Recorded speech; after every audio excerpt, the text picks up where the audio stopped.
मुख्यमंत्री नीतीश कुमार अपने मंत्रिमंडल के सदस्य जमा खां के जन्मदिन पर उनके घर पहुंचे, उनके आवास पहुंचे और उनके जन्मदिन पर केक काटकर जमा खां को शुभकामनाएं देते हुए नजर आए। इस दौरान माहौल काफी बदल गया। दरअसल मुख्यमंत्री नीतीश कुमार को जैसे ही पता चला कि अल्पसंख्यक कल्याण मंत्री जमा खां का आज जन्मदिन है, वे सीधे जमा खां के आवास पर पहुंच गए। अचानक अपने आवास पर मुख्यमंत्री को देखकर सभी हैरान थे। इसके बाद नीतीश कुमार ने न सिर्फ केक काटा बल्कि एक शॉल भेंट कर उन्हें शुभकामनाएं भी दी। इस मौके पर मंत्री विजय चौधरी भी उनके साथ मौजूद थे। इस खबर पर ज्यादा जानकारी दे रहे हैं संवाददाता आनंद अमृतराज।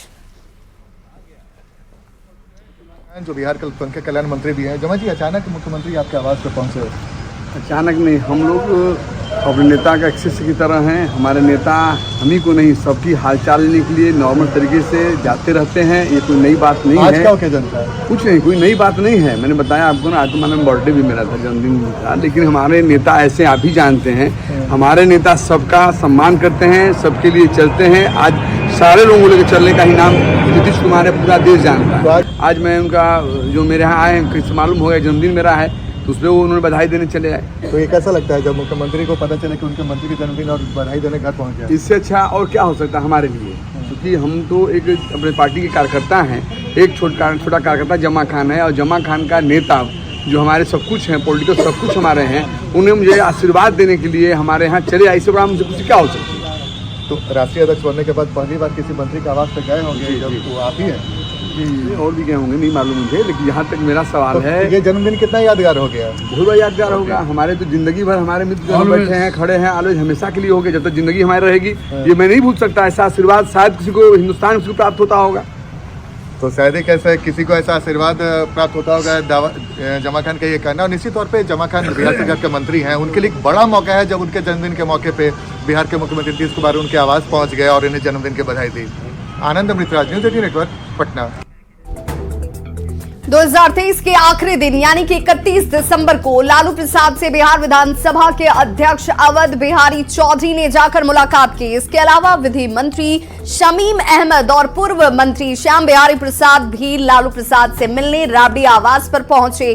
साल के आखिरी दिन इन मुलाकातों के मायने निकाले जा रहे हैं।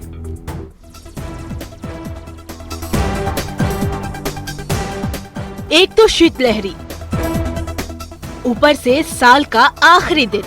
वैसे तो साल के आखिरी दिन और नए साल के पहले दिन पूरा देश सेलिब्रेशन में डूबा रहता है, लेकिन बिहार की राजधानी पटना में साल के आखिरी दिन भी सियासी हलचल खूब देखने को मिली। सबसे ज्यादा हलचल राबड़ी आवास पर दिखी। एक के बाद एक कई नेता लालू प्रसाद से मिलने राबड़ी आवास पहुँचे। विधानसभा अध्यक्ष अवध बिहारी चौधरी, विधि मंत्री शमीम अहमद और पूर्व मंत्री श्याम बिहारी प्रसाद ने लालू प्रसाद से मुलाकात की। इन तीनों की मुलाकात जो है वो एक एक करके लालू प्रसाद यादव से हुई है। बताते चले कि बिहार में जो अटकलों का बाजार जो है वो काफ़ी गर्म है। सियासी कहते हैं जो सरकार स्तर पे बड़ा खेल की तस्वीर सामने देखने को मिल सकती है। ये बातें जो है राजनीतिक गलियारे में चर्चा इस बात की हो रही है। वैसे तो अपनी पार्टी के सबसे बड़े नेता से मिलने में कोई हर्ज नहीं है, लेकिन सरकार को लेकर चल रही अटकलबाजी और जेडीयू के अंदर हुए बदलाव के बाद विधानसभा अध्यक्ष अवध बिहारी चौधरी की लालू प्रसाद से मुलाकात ने सियासी पारे को चढ़ा दिया है। हालांकि सवाल करने पर अवध बिहारी चौधरी नए साल पर शुभकामना देने की बात कहकर मुस्कुराते हुए आगे निकल गए। कहेंगे लालू जी से मिले, नए वर्ष की सब शुभकामना। कुछ सियासी बातचीत न्यूज है? कोई सियासी बात नहीं है जी, नए वर्ष की शुभकामना आप लोगों को। अब अवध बिहारी चौधरी भले ही इस मुलाकात को सामान्य शिष्टाचार बता रहे हों, लेकिन बीजेपी के सांसद और पूर्व उप मुख्यमंत्री सुशील कुमार मोदी ने फिर से दो भविष्यवाणी कर दी है।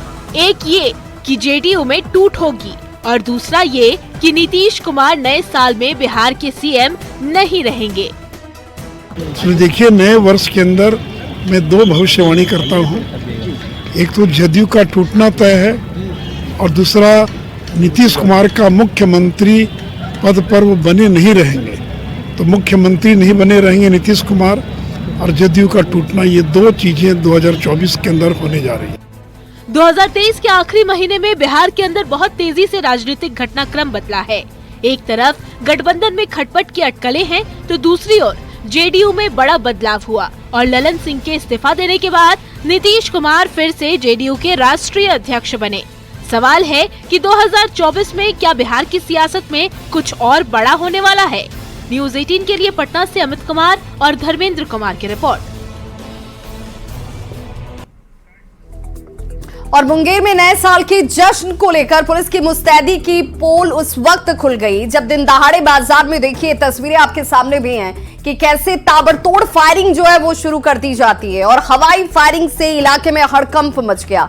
इस घटना से शहर के दुकानदार से लेकर आम लोग दहशत में आ जाते हैं। बाइक और स्कूटी पर सवार 6 की संख्या में अपराधियों ने शहर में घूम घूम कर ताबड़तोड़ फायरिंग की। हालांकि इस फायरिंग में किसी को कुछ नुकसान नहीं हुआ, लेकिन कई दुकानों के शीशे चकनाचूर जरूर हो गए। घटना की सूचना पर पुलिस ने अब जांच शुरू कर दी है और कई जगहों से खोखे को बरामद भी किया गया है। साथ ही अपराधियों की गिरफ्तारी के लिए छापेमारी शुरू कर दी गई।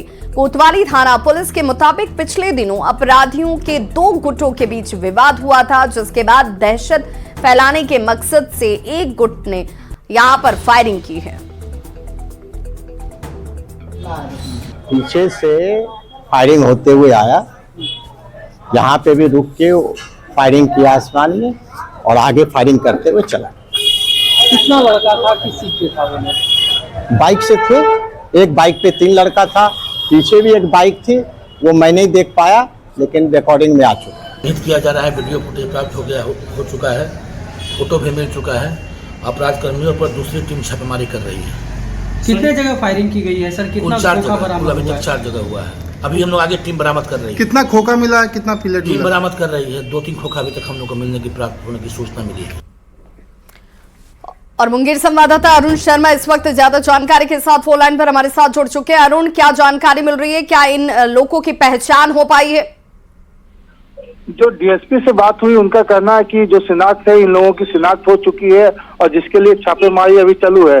हालांकि जो पुलिस को जो गुंडे हैं, जो अपराधी तत्व के लोग हैं, उन्होंने खुला चुनौती दे दिया है कि दिन के समय में सभी दुकान खुले हुए थे और ऐसे में एक स्कूटी तथा एक बाइक पे सवार जो लोगों ने जो गोली चलाते हुए चले गए, तो कहीं ना कहीं पुलिस के लिए ये खुला चुनौती है और इसको लेके पुलिस जो है अभी कई जगहों पे छापेमारी जो है उनका जो है स्टार्ट है। जी, लेकिन सवाल अरुण ये कि पुलिस नए साल पर चाक चौबंद सुरक्षा इंतजाम के दावे कर रही है, मजिस्ट्रेट की तैनाती की बात कही जा रही है, लेकिन आखिर ये पुलिस कहाँ है जब दिन दहाड़े अपराधी जो है फायरिंग करते हुए घूमते 4 जगहों पर नजर आए?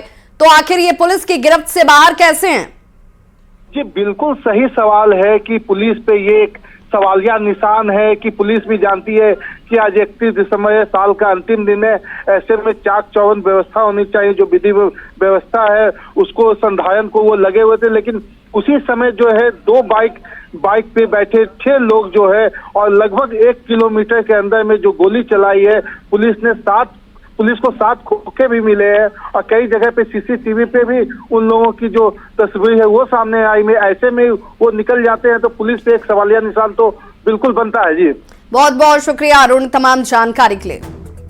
समस्तीपुर में मिट्टी धंसने से एक बड़ा हादसा हो गया। मिट्टी धंसने की वजह से 30 साल की रेणु देवी और 15 साल की संजू कुमारी की मौत हो गई है। घटना खानपुर थाना के टेढ़ा मिल्की गांव की है, जहां मिट्टी धंसने की वजह से 4 महिलाएं जो हैं वो मिट्टी के नीचे दब गई। हालांकि इनमें 2 महिलाओं की मौत हो गई है, जबकि 2 को ग्रामीणों ने सुरक्षित बाहर निकाल लिया। सभी महिलाएं जो हैं वो नए साल के मौके पर घर की निपाई पुताई और चूल्हा बनाने के लिए गांव के ही तालाब के पास मिट्टी लाने के लिए गई हुई थी और हादसे का शिकार हो गई।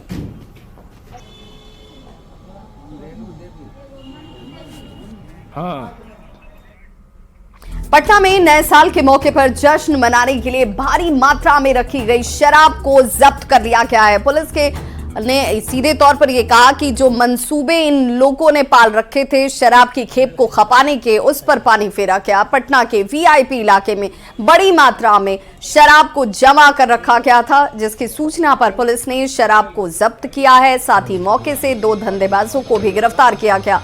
केंद्रीय मंत्री और रिटायर्ड आईजी के आवास के बगल में शराब की ये खेप रखी गई थी।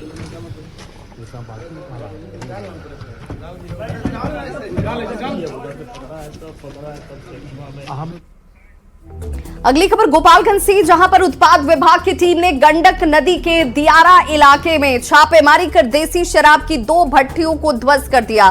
बैकुंठपुर थाना क्षेत्र के उसरी गांव में गंडक नदी के रेतीले जमीन के अंदर देखिए कैसे ड्रम को यहां पर रखा गया था और इसी ड्रम के अंदर देसी शराब बनाकर रखी गई थी। 5600 लीटर अर्धनिर्मित शराब को जब्त किया गया और बाद में इसे नष्ट किया गया। ड्रोन की मदद से सर्च अभियान चलाया गया। उत्पाद विभाग की जो पुलिस है उसकी तरफ से ये बड़ी कार्रवाई और सफलता हासिल हुई। हालांकि पुलिस की कार्रवाई के दौरान जो कारोबारी थे वो मौके से फरार हो गए।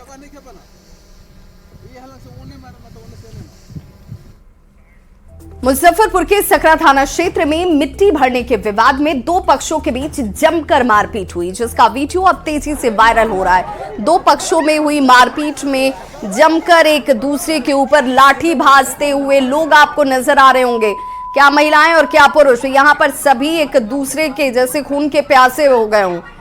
2 पक्षों के 6 लोग इस दौरान मारपीट में जख्मी हुए हैं। घटना सकरा थाना क्षेत्र के मछीहीट मठ के पास की है।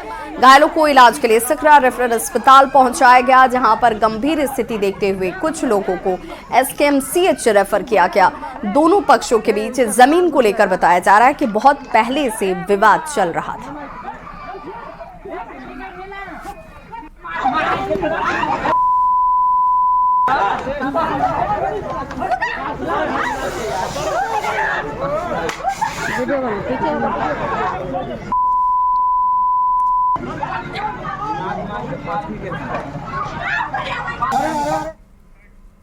बिहार में एक ऐसा थाना है जिसे पुलिसकर्मी और थानाध्यक्ष नहीं बल्कि आम आदमी चला रहे हैं। जी हां, चौकी मत पूर्वी चंपारण में चकिया के इस पुलिस थाने को जब आप देखेंगे तो आपको पता चल जाएगा कि कैसे यहां पर आम पब्लिक भी थाने के संचालन में शामिल है। वीडियो अब तेजी से वायरल हो रहा है। वीडियो में अधिकांश लोग थाने का काम निपटाने में लगे हुए हैं, लेकिन ये कोई पुलिसकर्मी नहीं है बल्कि आम लोग हैं। वीडियो सामने आने के बाद एसपी ने जांच के बाद कार्रवाई की बात कही है। पुलिस की इतनी बड़ी लापरवाही को लेकर अब कई गंभीर सवाल खड़े हो रहे हैं, क्योंकि हाल के दिनों में चकिया थाना क्षेत्र की अगर हम बात करें तो ये PFI का गढ़ बना हुआ नजर आया था। NIA कई बार यहां पर छापेमारी कर चुकी है। यहीं से PFI का वाइस प्रेसिडेंट तक गिरफ्तार किया गया। चकिया थाना क्षेत्र में ही PFI का ट्रेनिंग कैंप चल रहा था, जिसका वीडियो भी अभी हाल के दिनों में वायरल हुआ था। इसके बावजूद प्राइवेट हाथों में चकिया थाने का जाना सुरक्षा में एक बड़ी चूक साफ तौर पर नजर आती है।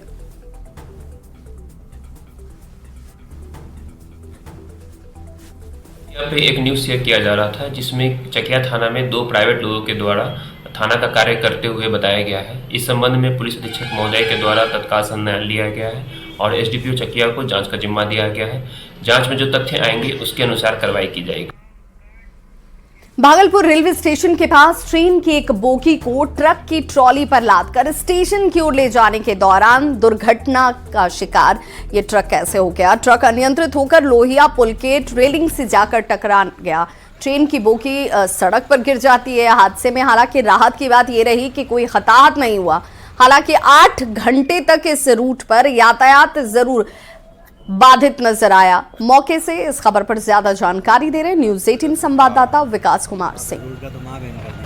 तकरीबन 8 घंटे की कड़ी मशक्कत के बाद लोहिया पुल से दुर्घटनाग्रस्त हुए लोडर और रेल के डब्बे को हटा लिया गया है। तस्वीरों में आप साफ तौर पर देख सकते हैं कि किस तरह से जो लोहिया पुल पर दुर्घटनाग्रस्त लोडर हुई थी, अब उसे जो है रेलवे प्रशासन और जिला प्रशासन ने मिलकर हटा दिया है। अब कुछ ही देर में जो यातायात है लोहिया पुल पर वो भी चालू कर दिया जाएगा। यही वो लोडर है जो कि जिसका ब्रेक फेल हुआ था और ब्रेक फेल होने के बाद जो चालक है उन्होंने अपना संतुलन खोया था और जिसके बाद से ये लोडर दुर्घटनाग्रस्त हुई थी और इसी लोडर पर ट्रेन का डब्बा रखा था। दुर्घटनाग्रस्त होने के बाद जो ट्रेन का डब्बा है वो भी क्षतिग्रस्त हुआ था। सर, यातायात कितने देर में सुचारू कर दिया जाएगा? अब तो सुचारू हो गया, अब क्या सुचारू करना है? 4:24 हो रहा है, 26 हो रहा है, 10 मिनट हार्डली लगेगा। वही मैं ये देख रहा हूँ कि ये जो टेलर है ये अगर निकल जाए उसी ट्रॉली से उसी हार्डा से तो आसान होगा, या फिर उसको क्या बोल रहा है एयर ले लिया है, क्या असुविधा होती। ऐसे तो खुल गया, अब तो आप इसको चालू कर देना चाहिए। कड़ी मशक्कत सर करनी पड़ी है। मशक्कत पुलिस का काम है, मशक्कत करना। बेचारा रेलवे वालों ने किया है, हमारा काम था दिन भर लॉ एंड ऑर्डर बनाए रखना, कोई इधर से घुस नहीं जाए। लड़के आजकल वेट नहीं करना चाहते, शॉर्ट रूट अख्तियार करते हैं, उसके लिए हम लोग बने रहे। आराम से हो गया, अब आराम से लोग जाएंगे।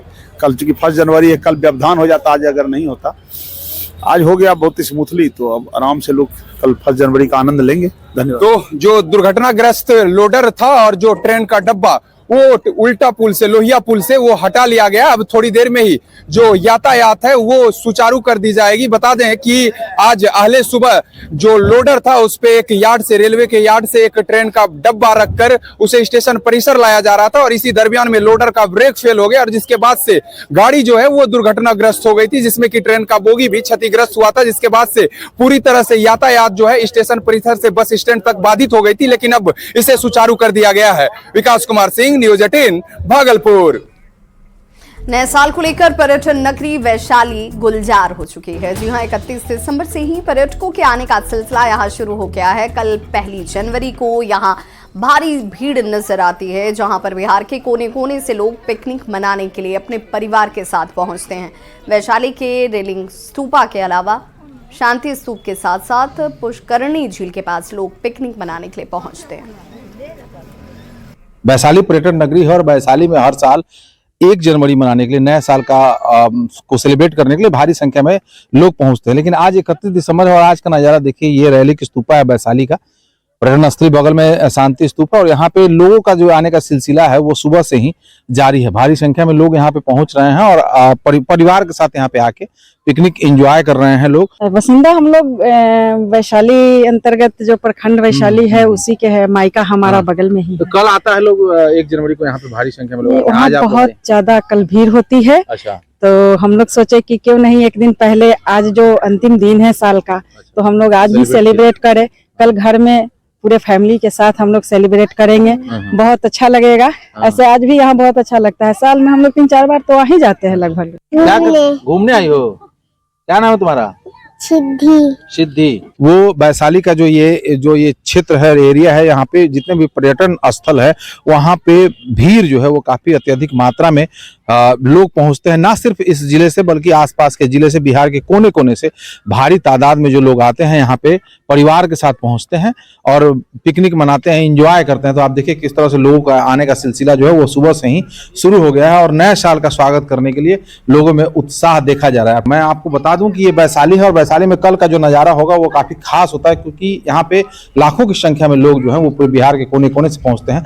उससे पहले आज 31 दिसंबर और 31 दिसंबर के दिन भी लोगों में काफी उत्साह और ये पूरा वैशाली जो है वो पर्यटकों से गुलजार हो चुका है। प्रफुल्ल कुमार, न्यूज 18 वैशाली। तो इस बुलेटिन में बस इतना ही, लेकिन न्यूज 18 बिहार झारखंड पर खबरों का सिलसिला लगातार जारी है।